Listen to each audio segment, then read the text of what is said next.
This conference will now be recorded. अद्य मंगलवासरः अथवा गौमवासरः श्रावण कृष्ण सप्तमी दिनांक 11 ऑगस्ट 2020 शरक सूत्रस्थान अध्याय 25 अग्रसंग्रह। शंखं चक्रं जलौकान् ददतमृतघटं चारुदोर्भिष्टतुभिः सूक्ष्मस्वच्छातिरुद्यांशुकपरिविलसन् मौलिमम्भोजनेत्रं कालाम्भोदोज्ज्वलाङ्गं कटितटविलसच्चारुपीताम्बराढ्यं वन्दे धन्वन्तरिं तं निखिलगदवनः प्रौढदावाग्निलीलम् ब्रह्मणो हि समारब्धामात्रेयाद्येषु पूजिताम् अस्मदाचार्यपर्यन्तां वन्दे गुरुपरम्पराम् आयुर्वेदरतं वन्दे माधवाख्यं महागुरुम् आयुर्वेदामृतं सर्वं गृहीत्वा शिष्येभ्यो यः प्रदत्तवान् द्रष्टाज्ञानी दृष्टकर्मा कृतकर्मा तथैव च अध्यापकोऽभिषक्श्रेष्ठो महान् संशोधकस्तथा गुणैरेतैः समुदितैः यत्कार्यं ततनोति सः समृद्ध्यर्थं हि कार्यस्य वयं प्रयतामहे सरस्वत्यै नमो यस्याः प्रसादात् पुण्यकर्मभिः बुद्धिदर्पणसङ्क्रान्तं जगदध्यक्षमीक्षते आत्रेयं प्रथमं वन्दे आयुर्वेदजगद्गुरुम् आयुर्वेदामृतं सर्वं गृहीत्वा हि सुरेश्वरात् अग्निवेशादिकेभ्यो यत्प्रयच्छत् मुनिसत्तमः प्रथमं तन्त्रकर्तारम् अग्निवेशं नमाम्यहम्।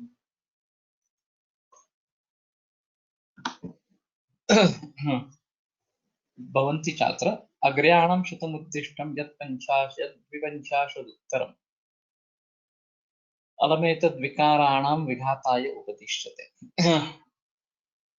तर्हि सर्वसन्न्यासः सर्वक्रियात्यागः स च परमस्वमोक्षसुखहेतु शारीरे वक्तव्यः। सन्न्यासः सर्वसुखानाम् इत्ययम् अन्तिमः अग्रसङ्ग्रहः तत्र निर्दिष्टः।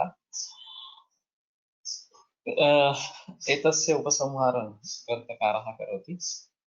अग्र्याणां शतमुद्दिष्टं यत् द्विपञ्चाशदुत्तरं द्विपञ्चाशत् शतमेव अग्र्याणां शतमुद्दिष्टं शतं ततोऽनन्तरं द्विपञ्चाशत् इति द्विशतम् अलमेतद्विकाराणां विघाताय उपदिश्यते।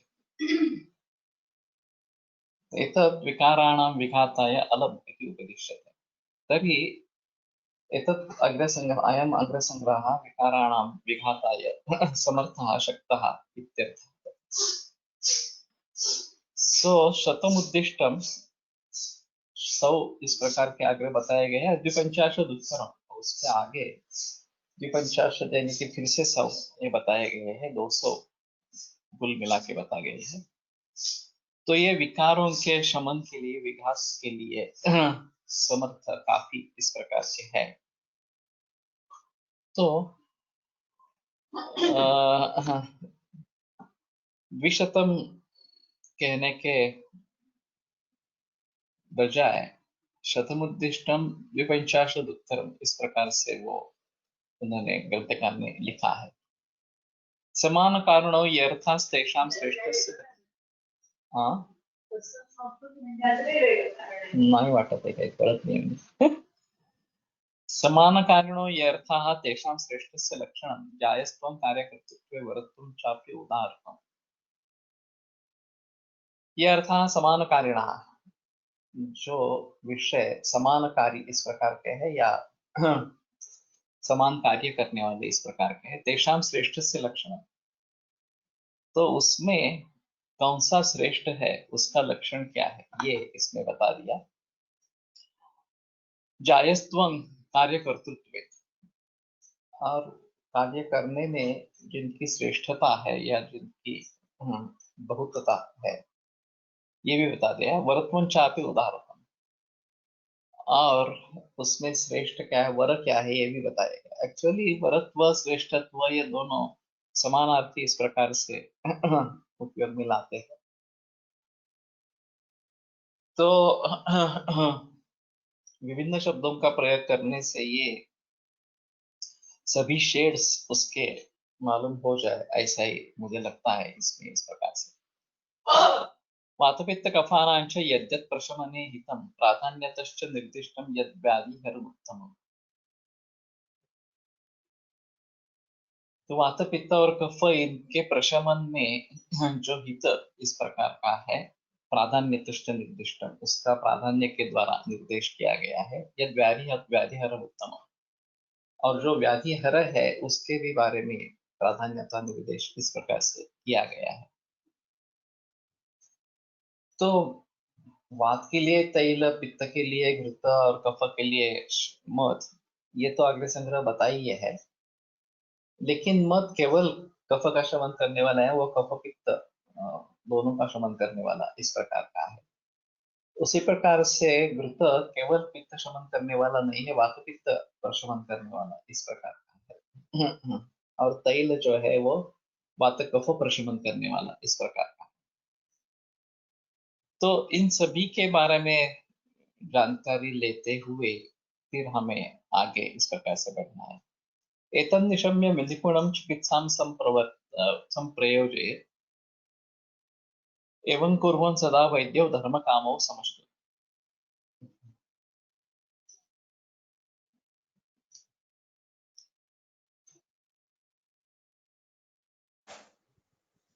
निपुणम,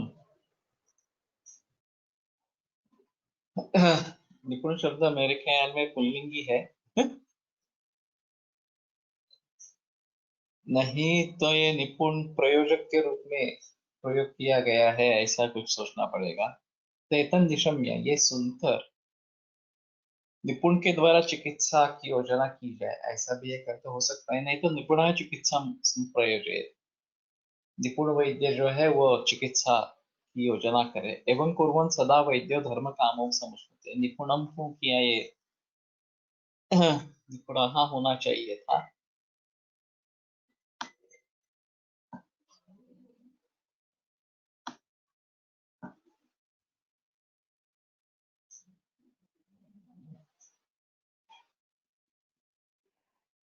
नहीं है इसमें कुछ।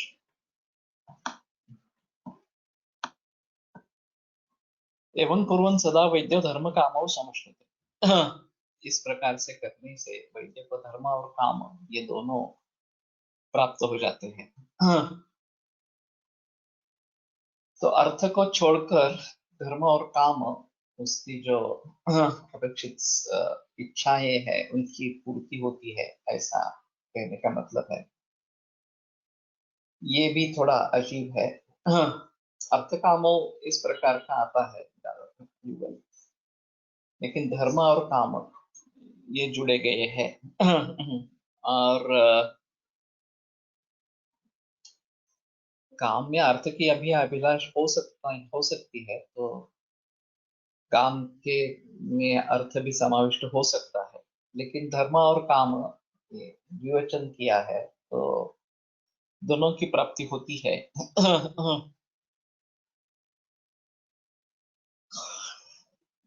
इसके बारे में थोड़ा सोचना चाहिए। मैंने एक व्हाट्सएप पे अजीब मैसेज देखा था, सच्चा है या नहीं है ये मालूम नहीं है। लेकिन कोई वैद्य जितनी उनकी आवश्यकता रहती उतना ही कमाते, धन कमाते हर रोज। तो पहले पत्नी से पूछ लेते कि आज क्या क्या खरीदना है या कितने पैसों की आवश्यकता है, तो वो बता देती थी कि इतने इतने पैसे चाहिए। तो जब तक उतने पैसे नहीं मिलते हैं तब तक वो पैसे लेते रहते थे लोगों से।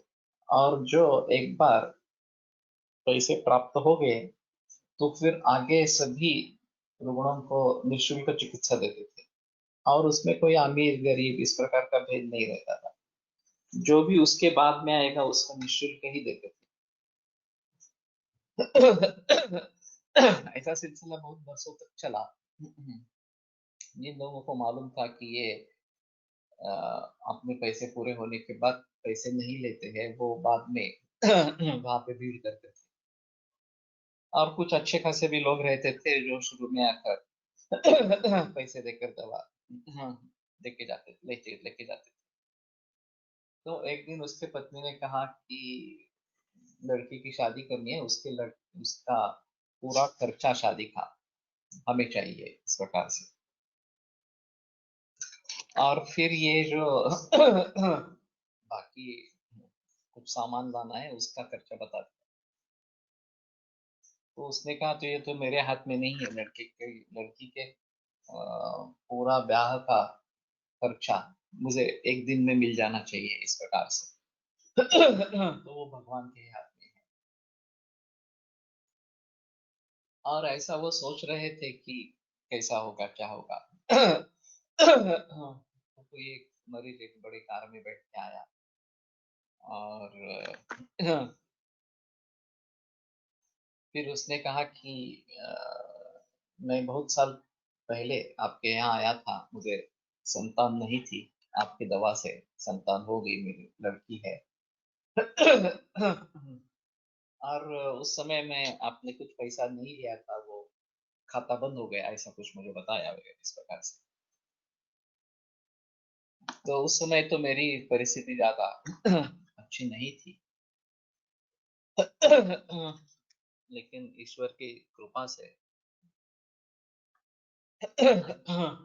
अभी मेरे पास सब कुछ है और मेरी लड़की का ब्याह है।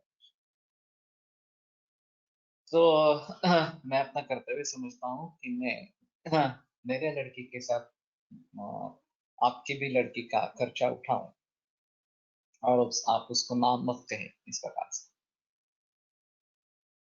और फिर उस प्रकार से हुआ। तो ये श्रद्धा के हिसाब से तो बहुत अच्छा है, अगर ये सच्चा उदाहरण है तो और भी अच्छा है। अगर केवल कथा के रूप में बताया गया है। Upendra Dixit told this story. तो अगर ये सच्ची बात है तो श्रद्धा का एक अहम महत्व होता है। और तेषां नित्याभियुक्तानां योगक्षेमं वहाम्यहम्, ये जो भगवान का कहना है कि जो इस प्रकार से भक्ति में लीन है उनका योगक्षेम परमेश्वर खुद रहता है इस प्रकार से। तो ये पॉसिबल है। लेकिन हमारा उतना दृढ़ विश्वास होना चाहिए कि हाँ ये इस प्रकार से होगा ऐसा, और उस उद्देश्य से काम नहीं करेंगे वास्तव में। हमें अपना कर्म निभाना है। इतना ही सोचे और बाकी भगवान के ऊपर छोड़ दे। ये बड़ा कंट्रोवर्शियल मुद्दा रहा है कि हमारे जो छात्र या उनके निजी रिश्तेदार वगैरह ऐसे जो होते हैं, कुटुंब के परिवार के सदस्य, उनसे पैसा नहीं लेते हैं। और कई लोग अच्छे खासे भी होते हैं, पैसे होते हैं उनके पास, देना भी चाहते हैं। हम देना नहीं चाहते इस प्रकार से। और दूसरी ओर ऐसे भी लोग हैं कि जो खर्चा नहीं उठा सकते हैं और हमारी फीस बहुत ज्यादा हो जाती है उनके हिसाब से, तो वो दवा लेना छोड़ देते हैं। किसी दूसरे के पास जाते हैं। तो ये विषमता है कि जो पैसे देने में सक्षम है उनसे हम पैसे नहीं ले रहे, और जिनके पास सामर्थ्य नहीं है उनसे पैसे ले रहे हैं। तो अगर मरीज पूछता है कि मेरे पास पैसे नहीं है, मैं इतना बोझ नहीं उठा पाऊंगा, तो मैं कंसेशन दे देता हूँ, ऐसे कोई आपत्ति नहीं है। कुछ लोगों को मुफ्त भी दे देता हूँ, ऐसा भी है। लेकिन जो स्वाभिमानी होते हैं वो फिर भी टालते हैं, वो नहीं आते। दूसरे तरीके के भी लोग होते हैं जिनके पास पैसा है लेकिन कंजूसी है, देना नहीं चाहते हैं। ऐसे भी बहुत सारे हैं।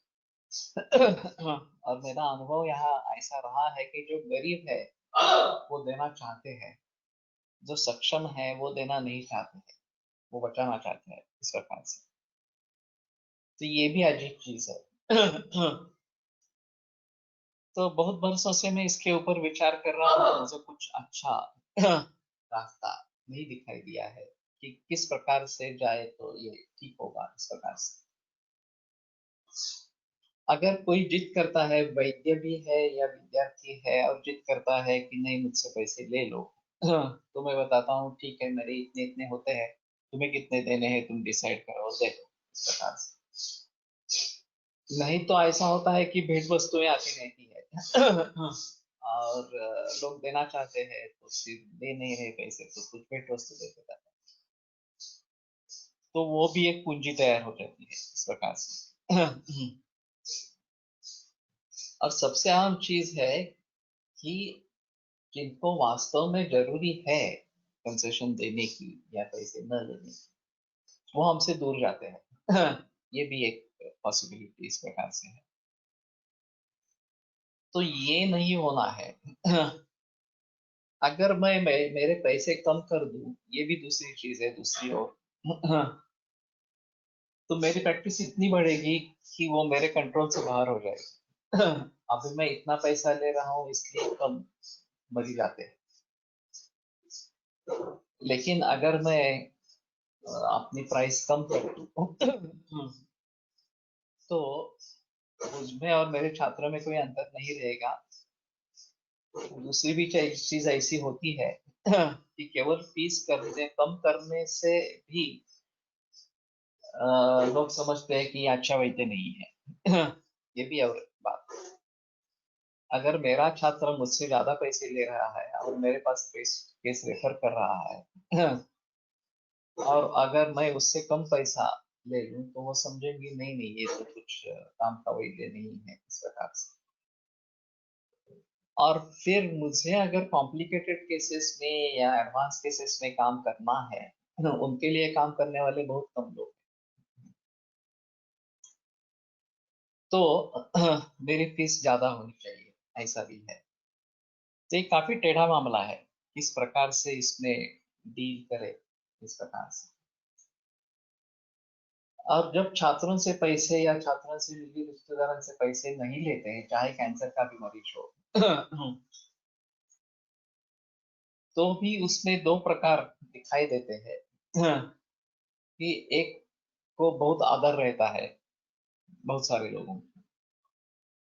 कुछ लोग ऐसा भी समझते हैं, हाँ इसकी ऐसी पद्धति है, पैसे नहीं लेते तो ठीक है, हमारे लिए तो अच्छा है, इस प्रकार से। हाँ, और उसकी कीमत नहीं रहती, ये भी एक दवाई जो लेके जाते हैं वो पड़ी रहती है, पूरे तरीके से ली नहीं जाती। ये भी कुछ बातें इसमें हो सकती है। हाँ, और यही सिलसिला ये कोर्स के बारे में भी रहा कि मैं विद्या दान में ही महत्व रखता हूँ, लेकिन जो फाउंडेशन का कोर्स है कैंसर के बारे में या इन डेप्थ कोर्स है, उसमें कितने पैसे लेने के, ये एक चीज रहती थी। मनीष जोशी का कहना था, नहीं नहीं बाकी बहुत सारे लोग बहुत सारे पैसे लेते हैं, तो तुम फिर भी कम लेते हो। और हाँ, मैंने कहा ये मेरा मेन मकसद है ही नहीं कि विद्या का विक्रय करना, इस प्रकार से। लेकिन दूसरी चीज ऐसी है कि जो खर्चा मैं मनीष जोशी को दे रहा हूँ, वो तो कम से कम निकलना चाहिए, एक चीज है। और अभी मैं निरामय कंपनी की तरीके से कर रहा हूँ, और मैं निरामय कंपनी में पैसा डाल रहा हूँ पारिवारिक कोष में। तो इसमें अगर कुछ चंदा बनता है तो वो पारिवारिक कोष के काम में आ सकता है, आता है। तो मैं 50,000 हर महीना प्राकृतिक कोष में डाल रहा हूँ। तो 6 लाख एक बरस के लिए हो जाते हैं। और जो मैंने इस कोर्सेस के जरिए जितना कमाया होगा, वो तो मामूली अमाउंट, इस प्रकार। फिर भी लोग सोचते हैं अरे ये तो कमर्शियल हो गए, इस प्रकार से। इसका भी 600 का है। इसके बारे में भी मैंने सुना था कि एक अपप्रचार हुआ था कि गाडगिल सर खुद इससे पैसे लेते हैं, और इसलिए जिक्र करते रहते हैं कि आप ज्वाइन हो जाओ, ज्वाइन हो जाओ, इस प्रकार से। तो उस समय 1800 रुपया सब्सक्रिप्शन था बरस का। और शुरू में मैं भी सब्सक्रिप्शन करता था। अंतिम 4 वर्षों से शायद विलो भारती ने मुझसे सब्सक्रिप्शन लेना बंद कर दिया। लेकिन तब तक मैं भी सब्सक्रिप्शन इसका भरता था। और ये बात लोगों को पता ही नहीं है इस प्रकार से। तो ये बड़ा अजीब माहौल है। अर्थ, ये जो पुरुषार्थ है, उसको भली भांति कैसे कमाएं? हमारे हिसाब में धर्म के अधीन होकर ही अर्थ कमाना चाहिए, धर्म के अधीन रहकर ही काम का उपभोग लेना चाहिए इस प्रकार से।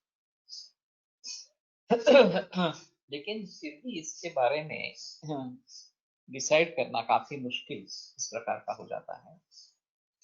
दूसरी एक चीज ऐसी भी रहती है कि लोग समझते हैं कि हम दवा के पैसे लेते हैं। वास्तव में दवा उसका एक अंग है। जो पैसे लिए जाते हैं वो निदान, चिकित्सा, हमारा समय, हमारा क्लिनिक का जो कुछ बाकी खर्चा है, इलेक्ट्रिसिटी है, टेलीफोन है, जो स्टाफ है उसका, और बाकी चीजें रहती है, तुम्हारे प्रैक्टिस का अनुभव कितना है वगैरह वगैरह के बारे में। एक अजीब अनुभव रहा था कि एक 12-13 साल का लड़का किसी ने भेजा था, प्रतिशय की शिकायत थी। तो मैंने दवा दी, उसको ठीक लगा। तो जिसने भेजा था उसने मुझे संदेशा भेजा कि अगर आप आपकी दवाइयाँ बता सके तो मैं यहाँ से दवा दे दूंगी इस प्रकार से। मैंने कहा ठीक है। तो मैंने दवाइयाँ लिख कर भेज दी। तो वो लड़का फिर से वापस मेरे पास आया। मैंने पूछा तू मेरे पास क्यों आया फिर से, वहां से दवा लेनी थी ना तुम्हें? तो वो बोला कि नहीं नहीं, उन्होंने ऐसा बताया कि अगर ये दवाइयाँ है तो आपकी फीस इतनी ज्यादा क्यों है? तो मैंने कहा कि ठीक है, वो तो बच्चा था। चाय टपरी पर भी मिलती है और ताजमहल में भी मिलती है, ताज होटल में मिलती है। काफी अंतर होता है। चाय थोड़ी अच्छी ऊंची हो, लेकिन बाकी तो चाय चाय ही होती है। तो ये अलग अलग तरीका है सोचने का इस प्रकार। और वैसे देखा जाए, कंपेयर किया जाए तो उसका क्वालिफिकेशन क्या है, मेरा क्वालिफिकेशन क्या है, उसकी प्रैक्टिस कितने बरस की है, मेरी प्रैक्टिस कितने बरस की है वगैरह वगैरह, ये सब चीजें उसमें मायना रखती है। तो ऐसे भी मूर्ख वैद्य हो सकते हैं। वास्तव में मैंने उसे केस सौंप दी, मुझे पैसे उससे कमाने हैं इसलिए तो नहीं बताया कोई। इसके लिए शुक्रगुजार होता कि हाँ, अच्छा हुआ कि मेरा पेशेंट मेरे ही पास रह गया और मैं इससे पैसे कमा सकूं। जो एक्सपर्टाइज चाहिए था तो उसको मिल गया था। लेकिन इस तरीके के भी देखे हैं। दूसरी ओर जाकर एक कनाडा में स्थित पेशेंट है और उसका कोई देवर यहाँ पे सम्मिश्र प्रैक्टिस करता है। और फिर मैंने उसको ऐसे ही दवा दे रहा था, बरसों तक उसको मुफ्त में दवा जा रही थी। जब वो आके कनाडा में चली गई, तो मैंने कहा कि ठीक है, अभी इस प्रकार की दवा देने की आवश्यकता नहीं है। तो मैंने रिसेप्शनिस्ट की कहा कि उसको हमारे जो रेगुलर चार्जेस है वो बता दो। वो बताने के बाद वो बोली नहीं नहीं, मैं अभी तो गर्दी में जल्दी में हूँ, मुझे जाना है तुरंत। लेकिन मुझे 6 महीने की दवाई दे दो इस प्रकार से। पैसे तो उसने दिए ही नहीं। 6 महीने के बाद फिर से मुझे डिमांड की कि आप कुरियर से दवा भिजवा दो। तो मैंने कहा कि लेकिन वो पैसों का क्या हुआ? तो उसके बारे में कुछ बोली ही नहीं। फिर भी मैंने दवा भिजवाई। और उसके कुरियर में 2,000 रुपए लगे, क्योंकि ये विदेश वाला कुरियर था। और उसने वो पैसे देने के लिए भी इनकार कर दिया। वो एक बार उसके बाद में पुणे में आई थी और क्लिनिक में आके फिर आगे की दवा मांग रही थी। तो रिसेप्शनिस्ट ने कहा नहीं, आप पहला हिस्सा पहले पूरा करो, फिर आगे की दवा दे देंगे। तो फिर से आई भी नहीं, और वो 2,000 भी नहीं दिए। वो बात छोड़ो, बाकी दवाइयों की बात छोड़ो, लेकिन वो 2,000 भी नहीं दिए। तो बहुत सारे तरीके के रुग्ण रहते हैं। हमें पता नहीं चलता कि कौन किस प्रकार से बर्ताव करेगा इस प्रकार से। तो इसके बारे में थोड़ा सोचना पड़ेगा। और कोलटकर सर कहते थे कि हम दवा के पैसे लेते हैं, फिर लोग ऐसा कहते हैं कि ये दवा मेरे पास शेष है, अभी मुझे सुबह शाम की दवा दे दो, भोजन नंतर मेरे पास शेष है। और वो चाहते हैं कि आप पैसे कम कर दो, फिर उस दवाई के जो है वो पैसे कम कर दो। अगर नहीं करते हैं तो बहस करते रहते हैं, क्योंकि वो समझते हैं सिर्फ दवा का ही ये दवा की ही कीमत है, और दवा कम दे रहे हैं तो उसमें कोई प्रॉब्लम नहीं होनी चाहिए। दीनानाथ मंगेशकर में हम जब कंसल्टेंट के रूप में काम कर रहे थे, तो उसमें इसके बारे में काफी बहस हुई थी कि एक्सपर्टाइज जो है हमारा, उसके लिए फॉलोअप के पैसे लेने हैं, लेकिन मेडिसिन एट कॉस्ट वहां पे देनी है इस प्रकार से। तो प्रिस्क्राइब करने का है मेडिसिन, उसकी जो कॉस्ट होगी वो पेशेंट लेके जाएगा, इस प्रकार का रहेगा। तो हमारा मेन मुनाफा हर पेशेंट के लिए कॉम्बिनेशन बनाना उसी में है। तो फिर बाद में ऐसा हुआ कि एक हफ्ते के लिए 150 रुपए, 250 रुपया, 350 रुपया ऐसा कुछ निर्धारित करे। और वो वैद्य डिसाइड करे कि किस वैद्य को किस में डालना है, 250 में डालना है, 150 में डालना है, इस प्रकार से। केवल वनस्पति जो औषधों का इस्तेमाल करते हैं तो 150 में डालना है, वगैरह वगैरह, इस प्रकार से। और डोज एडजस्ट करना है, ताकि हमारे लिए वो घाटे का न हो, इस प्रकार से। लेकिन फिर भी आयुर्वेद डिपार्टमेंट का उत्पन्न इतना कम था बाकी डिपार्टमेंट्स के लिए। और उनके सोचने का तरीका ये था कि हमने आपको कितनी जगह दी है, चाहे हमने 1,000 स्क्वायर फुट जगह दी है, पंचकर्मा ये सब मिला के, तो 1,000 स्क्वायर फीट जगह में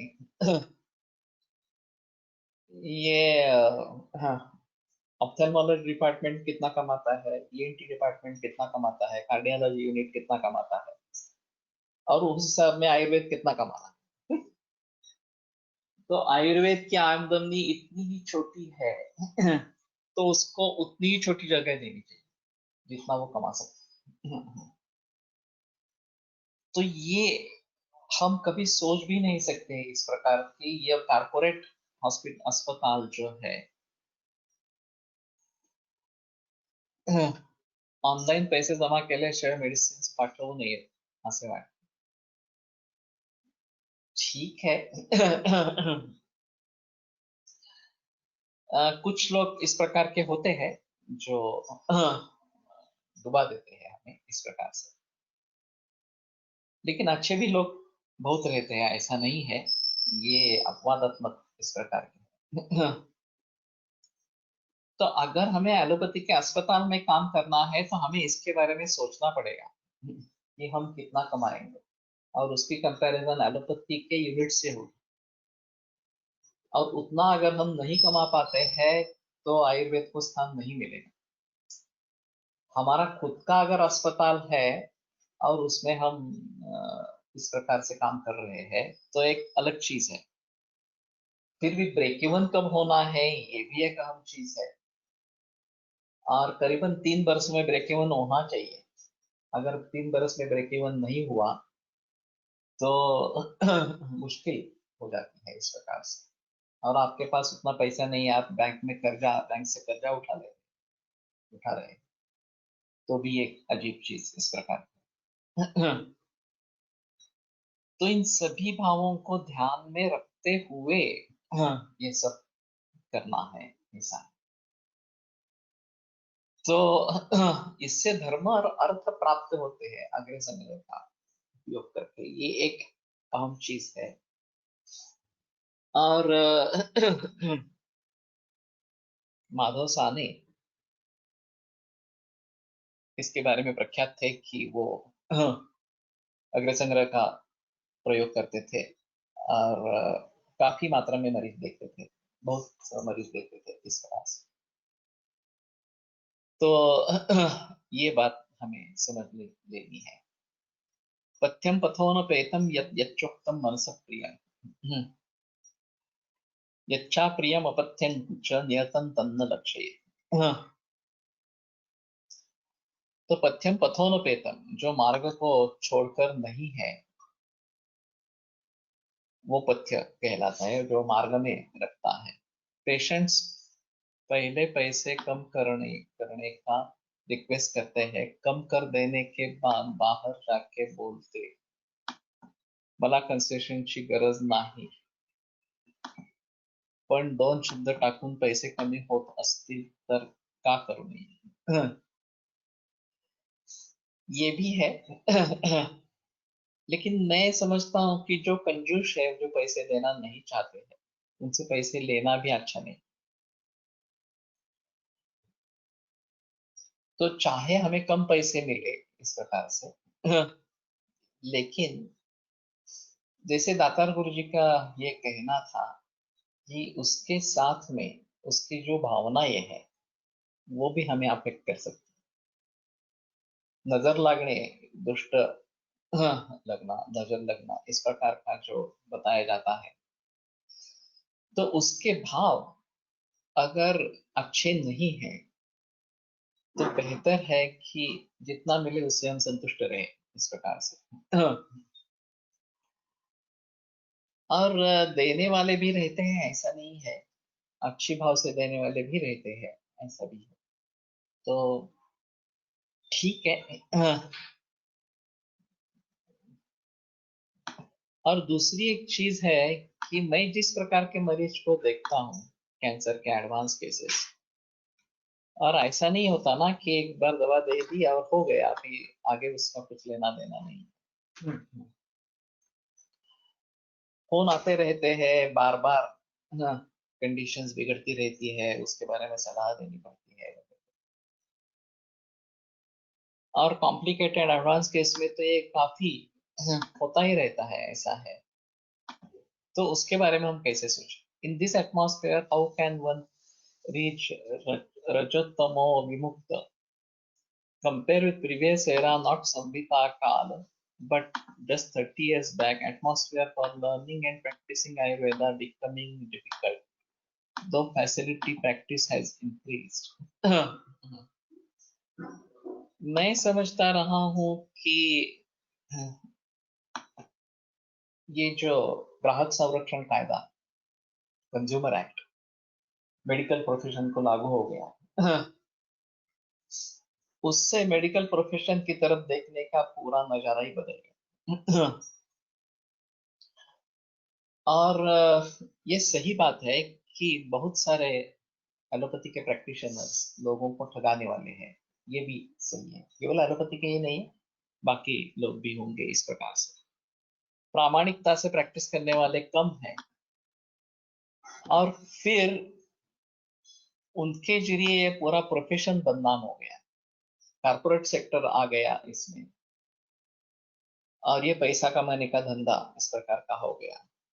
तो जो डॉक्टर के बारे में मन में इमेज थी, एक देव उसको माना जाता था, वो नहीं रही है। और वो हमको भी उसी तरीके से देखते हैं।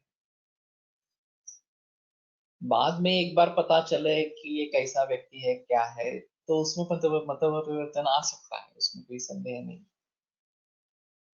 लेकिन जब तक ये अनुभव नहीं होता और वो भली भांति उन अनुभवों को देखते नहीं, तब तक ये बाकी लोगों के जैसे ही हमें ठगाने के लिए बैठे हैं, ऐसा ही लोग मानकर चलते हैं।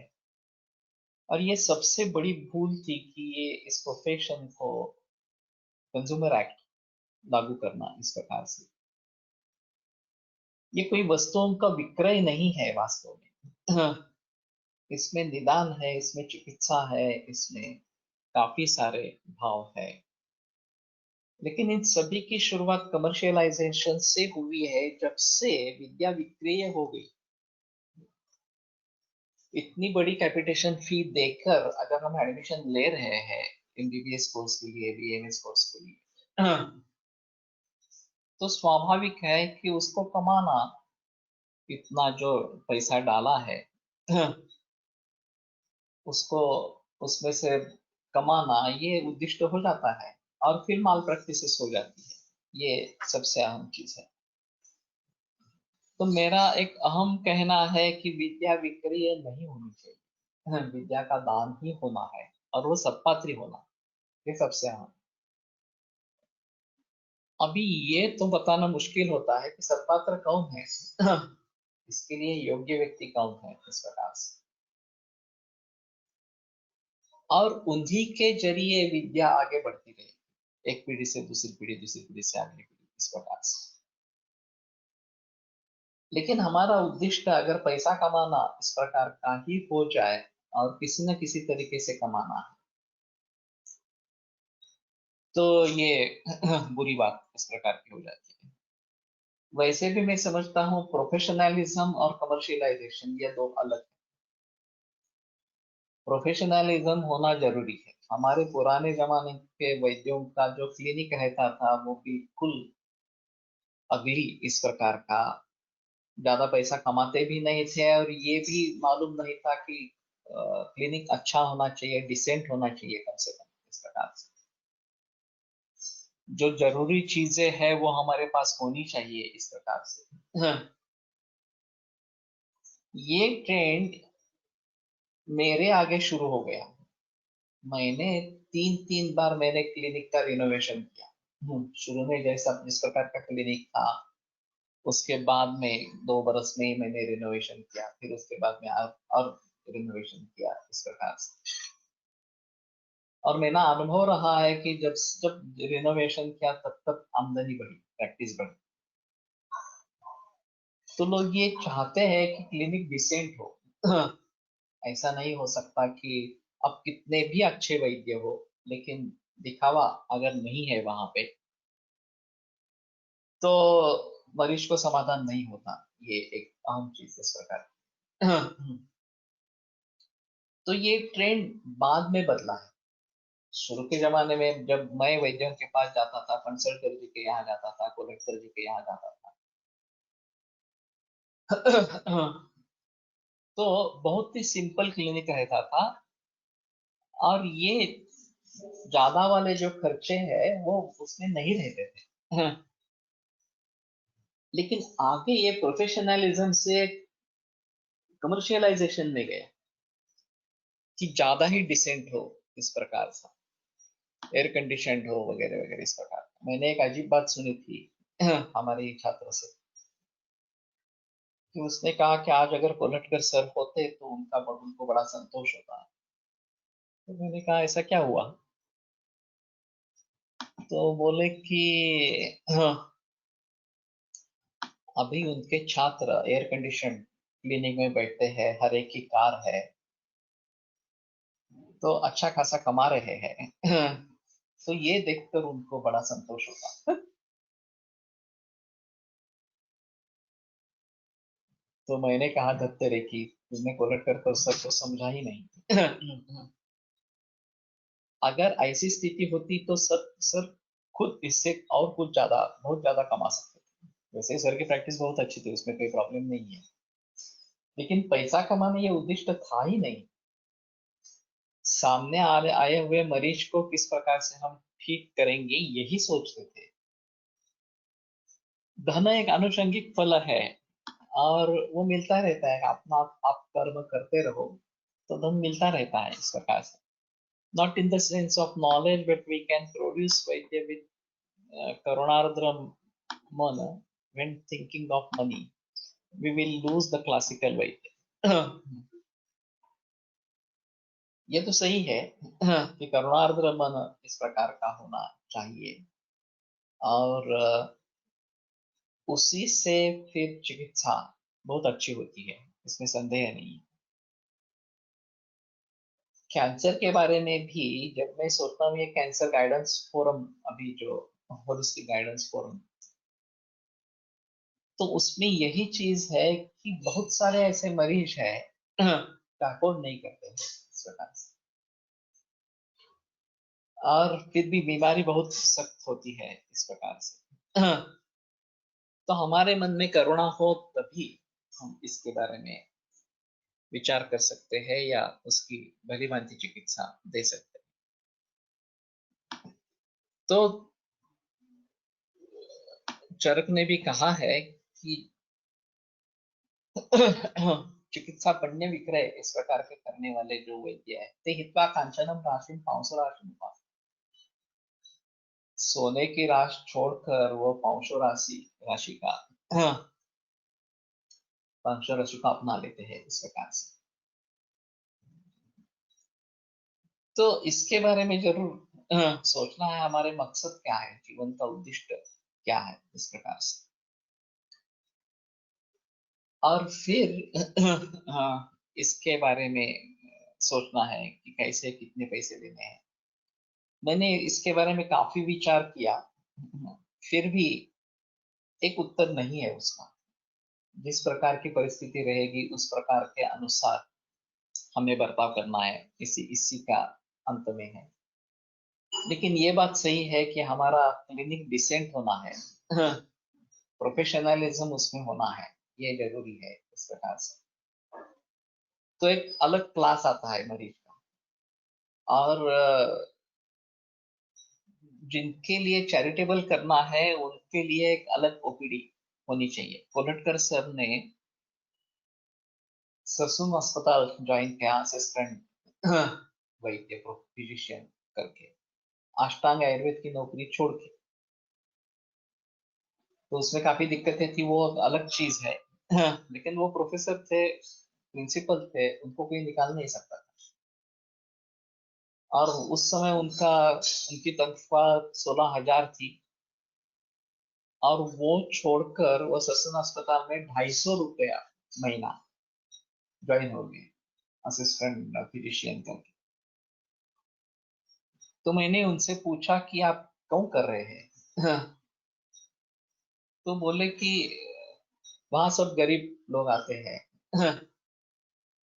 और उनके लिए भी काम होना चाहिए, और झट से निर्णय लेना, झट से दवा दे देना, ये भी करना चाहिए। तो 150-250 की ओपीडी रहती थी, और 3 घंटे में ये 150-250 पेशेंट देखने हैं इस प्रकार से। तो ये अनुभव बहुत महत्वपूर्ण है और ये सही है। वो एक अलग अनुभव है। मुरलीधर शर्मा उड़पी में प्रैक्टिस करते हैं, उनकी प्रैक्टिस भी ऐसी 200-250-300 मरीज एक दफा देखते हैं इस प्रकार से, और बहुत कम खर्चा लेते थे वो। यानी कि आम आदमी के लिए ही क्लिनिक चला रहे हैं, इसी प्रकार का था। तो इसके बारे में हमें जरूर सोचना है, और प्रत्यात्मिक शिक्षणापेक्षा, प्राथमिक शिक्षणापासूनच आध्यात्मिक नीतिमूल्ये रुजवली गेली तर समाधानी सुदृढ समाज निर्मिती होऊ शकते। मग अनेक कायद्यांची पण गरज उरणार नाही, सर्वच क्षेत्रातील दुष्प्रवृत्ति दूर होती।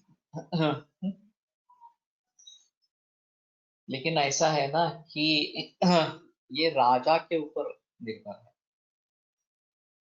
कालो वा कारणम राज्ञा, राजा वा काल कारणम, इत्युक्ते संशयो माभूत राजा कालस्य कारणम, ये मनुस्मृति का कहना है।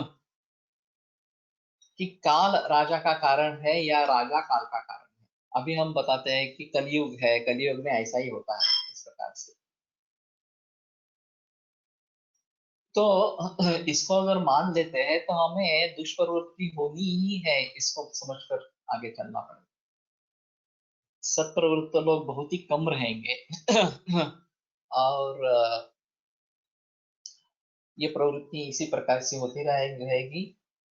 और यदा यदा हि धर्मस्य ग्लानिर्भवति भारत अभ्युत्थानम् अधर्मस्य तदात्मानं सृजाम्यहम् परित्राणाय साधूनां विनाशाय च दुष्कृतां धर्म संस्थापनार्थाय सम्भवामि युगे युगे। तो हम सोचते रहेंगे कि हाँ, कोई भगवान अवतार ले लेगा, वो हमें इससे मुक्ति दिलाएगा, इस प्रकार से। लेकिन अगर इसमें परिवर्तन लाना है तो राजा अच्छा होना चाहिए। I think charges only ₹20 per day and give only 2 or 3 drugs at a time. इसके बारे में बताना मुश्किल है। स्तर होते हैं प्रैक्टिस के। आम जनता के लिए ठीक है। थोड़े ज्यादा कॉम्प्लिकेटेड केसेस है, एडवांस केसेस है, उसके लिए अलग होता है। और उससे भी ज्यादा कॉम्प्लिकेटेड डेथ लाइफ थ्रेटनिंग इस प्रकार के है तो उसका और अलग होना चाहिए स्तर। ये एक चीज रहेगी। अभी अस्पताल में कैसा है कि general ward, semi private and private and luxury, ऐसे स्तर बताए गए। तो जनरल वार्ड में जितनी फीस होती है, चाहे इन्वेस्टिगेशंस करो, चाहे बेड चार्जेस हो वगैरह, वो मिनिमम लेवल पे रहते हैं। अस्पताल चला रहे इसके लिए जितने चाहिए उतने तो चाहिए उसके बारे में। जब हम सेमी प्राइवेट में चले जाएंगे तो उसमें 10-15% बढ़ाया दिया जाता है सभी चीजों में, इस प्रकार से। प्राइवेट में चले जाएंगे तो और बढ़ जाता है, लग्जरी में चल जाएंगे तो उससे भी बढ़ जाता है। और ये अगर आपका इंश्योरेंस है, अगर आप अमीर है और ज्यादा कॉस्ट अफोर्ड कर सकते हैं तो आप ज्यादा पैसे दे दे, जो गरीब है उससे कम पैसे ले लेंगे। इस मानसिकता से ये बताया गया है इस प्रकार से। लेकिन फिर भी इसमें ऐसा होता है कि लोग सेमी प्राइवेट में होते हैं और बता देते हैं नहीं मुझे जनरल वार्ड का चार्ज लगा होगा, इस प्रकार से। अफोर्ड नहीं करते हैं तो भी लेने की सोचते हैं। उन सोचते हैं कि वहाँ ज्यादा अच्छी सर्विस मिलेगी। ये भी एक चीज है। तातावा मेमोरियल अस्पताल में जो फिजिशियंस है, सर्जन्स वगैरह है, उनकी जो वहां की ओपीडी है, जनरल ओपीडी है, वहां अपॉइंटमेंट मिलने में महीना महीना लग जाता है। और उसी डॉक्टर की प्राइवेट क्लिनिक टाटा ने ही खुलवाई है, वहां दूसरे दिन मिल सकती है अपॉइंटमेंट। तो उसमें भी ऐसा ही है, आपके पास अगर पैसे हैं और आप जनरल के लिए नहीं जाना चाहते तो आपके लिए तुरंत सर्विस उपलब्ध है उसके पास। तो मैं समझता हूँ कि इन सभी बातों को ध्यान में रखें। अभी हम प्रैक्टिस कर रहे हैं और कब से प्रैक्टिस शुरू कर दी है, किस प्रकार के मरीज आ रहे हैं, आपका एक्सपर्टाइज कुछ है क्या वगैरह वगैरह, इसके बारे में हमें सोचना पड़ेगा। और फिर जीवन का मकसद क्या है, ये एक अहम चीज इसमें रहेगी। तो मैं समझता हूँ कि ये इसी प्रकार से करते रहना ये भी ठीक नहीं है। जैसे जैसे हम मैच्योर होते जाएंगे तो उसके बारे में सोच बढ़ती है कि कैसे करना है, क्या करना है। अनुभव से समृद्धि इस प्रकार की आ जाती है, सोच में अंतर हो जाता है। हाँ, एक थाने में पाचने वैद्य करके था। ये काफी पुराने जमाने की बात है। 3 दिन की ही दवा देते थे और 3 दिन के लिए पाचा नहीं लेते थे उस जमाने में। उसका प्रचार ऐसा हुआ था कि ये इतनी अच्छी दवा देता है कि 3 दिन में मरीज ठीक हो जाता है क्योंकि वो 3 दिन से ज्यादा दवा देते ही नहीं, बड़ी भीड़ रहती थी तो इसमें ऐसा है कि जो आम जनता है, कुछ मामूली प्रॉब्लम है तो ठीक है, जनरल प्रैक्टिस आयुर्वेद में बहुत कम है, स्पेशलिटी प्रैक्टिस ही ज्यादा है लेकिन इस प्रकार की प्रैक्टिस भी होनी है, मुझे उसमें संदेह नहीं है कि जनरल प्रैक्टिस भी होनी है इस प्रकार से, जैसे मैंने कारपोरेशन के क्लिनिक का बताया, ससून अस्पताल का बताया, समर्थ वैद्य है तो वहां 200-250 तक ओपीडी जरूर जा सकती है, इसमें कोई प्रॉब्लम नहीं, क्योंकि समाज में उतनी आवश्यकता है लेकिन फिर उसी को आगे लेके जाएंगे ये भी पॉसिबल नहीं होगा, कॉम्प्लिकेटेड केसेस रहेंगे, लाइफ थ्रेटनिंग केसेस रहेंगे और उनके बारे में किस प्रकार से सोचना है, उसके बारे में जो एक्सपर्टाइज है उसके बारे में सोचना। एलोपैथी के डॉक्टर्स जब हॉस्पिटलाइज करते हैं क्योंकि उनमें डिस्पेंसिंग नहीं है तो उसी से कमा लेते हैं, ऐसा ऐसा नहीं है वो नहीं कमाते हैं, वो भी अच्छा कमाते हैं, लेकिन वो हॉस्पिटलाइज पेशेंट्स या प्रोसीजर्स वगैरह वगैरह जो है उससे कमाते हैं। वैसे भी आयुर्वेद में पंचकर्म प्रोसीजर से पैसे कमाने वाले बहुत वैद्य हैं और काफी पैसे उसके लेते हैं, उसका एक्सपर्टाइज हो न हो ये भी एक अजीब चीज है। और वैसे कारपोरेशन या ऐसे इस दवाखाने में भी पंचकर्म होता है, प्रताप जोशी उसका अच्छा उदाहरण है कि नगर परिषद में ही उन्होंने काम किया और काफी पंचकर्म उनके हिसाब से किए, ये क्लासिकल पंचकर्म ज्यादा नहीं किया, फिर भी लोगों को फायदा हुआ, ये तो सही है। तो इन सभी के बारे में थोड़ा गुणेश शास्त्री पण एक आना से चार आना, लेकिन उस जमाने में एक आना या चार आना भी बहुत ज्यादा था, ऐसा है। और 20 रुपए की आमदनी में पूरा घर का खर्चा निकलता था और पैसे शेष रख सकते थे, सेव कर सकते। मुझे याद है मेरे दादाजी की तनख्वाह 20 रुपया प्रति मास थी और फिर भी उसमें वो 1 रुपए का तोला, एक रुपए का 1 तोला सोना ऐसा कुछ ले सकते थे, खरीद सकते थे, पैसे बचाते। तो फिर भी मैं मानता हूँ कि जिन्होंने इस प्रकार के अस्पताल चलाए हैं और काफी गरीबों की मदद की है, उन्होंने उनके पैसे कम ही रखे थे, ये भी सही है। कोटकल में भी ऐसा है, चैरिटेबल ओपीडी है और अमीरों के लिए ओपीडी अलग है, लेकिन चैरिटेबल ओपीडी में बहुत कम दाम पर या कुछ भी पैसे लेते नहीं, देते रहते। गणेश शायद इसके बारे में ज्यादा बता सके इस प्रकार का। In Kolotkar's documentary, it is said that he never asked for money to patient for some one to achieve spiritual goal or higher level of knowledge. Money व्यवहार is hurdles.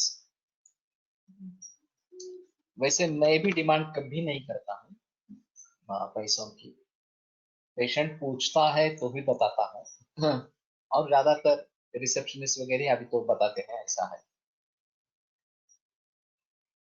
लेकिन ये एक आनुषंगिक फल है एंड ये मेन पर्पस नहीं होना चाहिए, पैसा कमाना ये मेन पर्पस नहीं होना है, रोगी को ठीक करना ये मेन पर्पस होना है। Modern practitioners have big support from pharma industry, nothing as such in Ayurveda, very poor professional and supportive approach to Ayurveda practitioners by one big Ayurveda pharma giants. लेकिन उसका दूसरा भी नतीजा हुआ है कि औषधियों को ही ज्यादा महत्व दिया गया है, प्रिंसिपल्स कुछ भी नहीं है। सिम्टोमेटिक रिलीफ देना है और वो फार्मेसी के जरिए देना है। आयुर्वेद का अहम मुद्दा प्रिंसिपल्स का है। और ये हमारे लिए बड़ी देन है। मैं नहीं समझता कि फार्मेसी हमें सपोर्ट करे, और जो व्यवहार अभी वहां पे हो रहा है, एलोपैथी में हो रहा है, वो हमारे बारे में भी शुरू हो जाए इस प्रकार का। खास करके ये कट प्रैक्टिस जो बताई जाती है, वो नहीं होनी है। अनएथिकल प्रैक्टिस इस प्रकार की है, और वहां पे आप किसी कंपनी की दवा लिखते हैं तो आपको बहुत सारी गिफ्ट मिल जाती है, विदेश की वारी की जाती है आपके लिए वगैरह। इस प्रकार का है फार्मा का प्रचलन। और आयुर्वेद में तो अभी ऐसा नहीं है। हमें अपने खर्चे से जाना पड़ता है इस प्रकार से। लेकिन फार्मेसी आयुर्वेद के रिसर्च को सपोर्ट करे, ये तो कम से कम कर सकते हैं, जो जिनके भी फायदे में हो और हमारे भी फायदे में। मैंने हरिद्वार में पतंजलि की फार्मेसी देखी, उनकी रिसर्च लैब देखी, और ये काफी अच्छा प्रयास है। आयुर्वेद नॉन टॉक्सिक है ये सिद्ध करने के लिए। फिर भी लोग उसको मानेंगे नहीं, ये अलग चीज है। हमारे देश में भी नहीं मानेंगे, विदेशों की तो बात छोड़ो। आईसीएमआर अगर इस प्रकार से कुछ रिसर्च करती है तो लोग मानेंगे। नहीं तो नहीं मानेंगे भारत में। और आईसीएमआर को विदेश के लैब्स भी नहीं मानेंगे, चाहे जर्मनी हो अमेरिका हो। वो बोलेंगे नहीं, हमारे यहाँ होगा तो ही होगा, नहीं तो नहीं करेंगे इस प्रकार से। तो फार्मेसी इस प्रकार से सपोर्ट कर सकती है, अलग तरीके से सपोर्ट कर सकती है। तो उसके बारे में थोड़ा सोचना पड़ेगा कि किस प्रकार से इन सभी का रोल रहेगा, और हम जिसके जरिए आगे बढ़ सकें। मैंने एक मास्टर प्लान बनाया था आयुष के लिए, आईएसएम के लिए। उसको भी 4-5 बरस हो गए। इसमें इन सभी का जिक्र था, और शिक्षा के बारे में था, लीगल प्रैक्टिसेस के बारे में था, फार्मेसी के रोल के बारे में था, इंश्योरेंस कंपनी के बारे में था, वगैरह वगैरह। काफी उसमें बहस किया है मैंने। वो मेरे पास है, आप अगर देखना चाहेंगे तो एक बार प्रेजेंटेशन कर सकते हैं उसका। और 5 बरस में और भी चीजें सामने उभर आई है, तो शायद उसमें और भी कुछ बदलाव होंगे। Many big giant grants of Ayush Ministry have taken by pharmacists to figures are very big. लेकिन उसमें ऐसा है ना, यहाँ जवाहरलाल नेहरू रिसर्च सेंटर है, पुणे में है। मैं गया था वहाँ। फार्मेसी के बारे में काफी रिसर्च चल रहा है, लेकिन उसमें सिर्फ 2 वैद्य है आयुर्वेद। बाकी सब जो लोग हैं वो फार्मासिस्ट या फार्माकोग्नोसी नामों वगैरह वगैरह, बाकी शास्त्रों में से है पूरा चंदा। 1% भी आयुर्वेद को नहीं मिल रहा, बाकी पूरा चंदा बाकी साइंसेस को जा रहा है। तो ये बड़ा अजीब तरीका है। ये आयुर्वेद का रिसर्च है, और आयुर्वेद में कम से कम पैसा जाता है, बाकी पैसा ये फार्मेसी के लिए जाता है, या ये जो बायोकेमिस्ट्री के लिए जाता है, वगैरह वगैरह। फार्मेसी एक्टिव मॉलिक्यूल सेपरेट पर ज्यादा जिक्र कर रही है, तो सही है। और हम एलोपैथी के जरिए रिसर्च कर रहे हैं, जो हमारे फायदे में नहीं है। In Kottakkal Ayurveda College, there are 2 wards, general and paid. In general ward, food, state treatment, all free, but 15 days waiting for general ward and 2-3 months waiting for paid ward. तो और अजीब है। only 15 days waiting for general ward and 2-3 months waiting for paid ward. तो लोग फिर भी paid ward में जाना चाहते हैं, ये अच्छी बात है. Yes sir, at least this that funding by pharmacy should come in for big research project. Research support is very big stage for income for Vaidya as well as for company through clear ethical approach. This can be done, but there is side approach on both sides, and now we are having Swiss pharma companies patenting Ayurvedic herbs. तो ये होना ही है actually. टीकेडीएल की स्थापना उसी के लिए हुई है कि ये पेटेंट नहीं करे हमारे मेडिसिन इस प्रकार के, लेकिन ये थोड़ा निगेटिव अप्रोच इस प्रकार का है.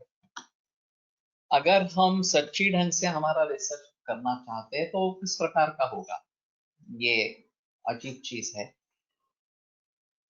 तो मैंने काफी इसके बारे में विचार किया है, कोलटकर सर ने भी विचार किया था, लेकिन जितना एक्सपोजर यहाँ होना चाहिए हमें, किस प्रकार का रिसर्च चल रहा है, किस प्रकार की नीति अपनाई जा रही है, उसके बारे में हम ज्यादा जागरूक नहीं रहते हैं. ये अहम चीज है.